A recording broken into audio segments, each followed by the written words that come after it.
আসসালামু আলাইকুম। এখন আমরা ঢাকা ইপিজেডের পিছনে আছি। ইপিজেডের পিছনের রাস্তাটা দেখুন কীরকম, এদিক দিয়ে অনেক চোরা কারবারি কাজ চলে। এই রাস্তাটা হলো শুধুমাত্র কিছু জনগণের জন্য।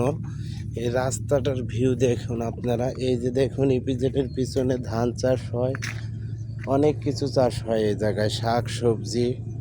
আমরা পাহাড়ের মতো ইপিজের ওয়ালটা দেখেন কত টুক, এই যে সামনে আরো অনেক গাছ, সবুজ রাস্তাটায় একো